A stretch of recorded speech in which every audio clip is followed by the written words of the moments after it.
Gandhinagar sector 8 સ્થિત પ્રેમાવતાર ઈસુ મંદિર ખાતે ખ્રિસ્તી સમુદાય દ્વારા નાતાલ પર્વની ઉજવણી કરવામાં આવી હતી।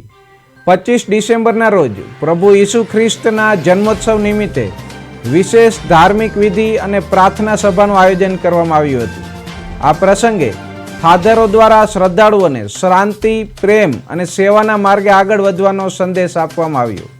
મધ્યરાત્રિએ ઈસુ જન્મોત્સવની વધામણી બાદ ખ્રિસ્તી ભાઈ બહેનોએ એકબીજાને નાતાલની શુભેચ્છાઓ પાઠવી હતી। ધાર્મિક ગીતો, નૃત્ય, ગાન અને સુંદર સજાવટ સાથે તહેવારની આનંદમય ઉજવણી કરવામાં આવી હતી।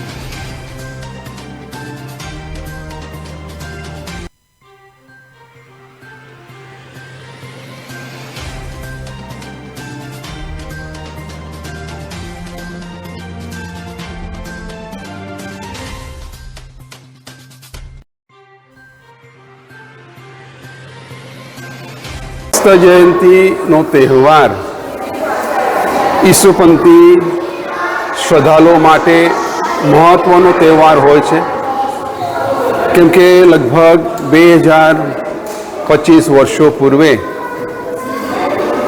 ભગવાને માનવ રૂપ ધારણ કરીને પૃથ્વી પર જન્મ લીધો અને જન્મ લઈને તેઓએ સંપૂર્ણ દુનિયાને પ્રેમનો સંદેશો આપ્યો છે અને અમે બધા આ પ્રેમનો સંદેશો અમારા લોકો સુધી, આજુબાજુના લોકો સુધી પહોંચાડવાનો અમે પ્રયત્ન કરતા હોય છીએ।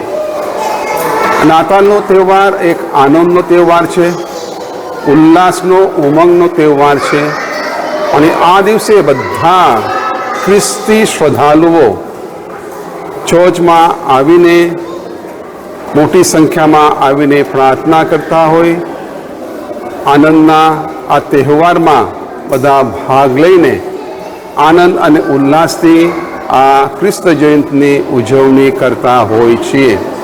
તો આ એક મહત્વનો તહેવાર છે। આ નાતાલના દિવસે અમે બને ત્યાં સુધી લોકો સુધી આ પ્રેમનો સંદેશો પહોંચાડવા માટે અમે પ્રયત્ન કરતા હોય છે।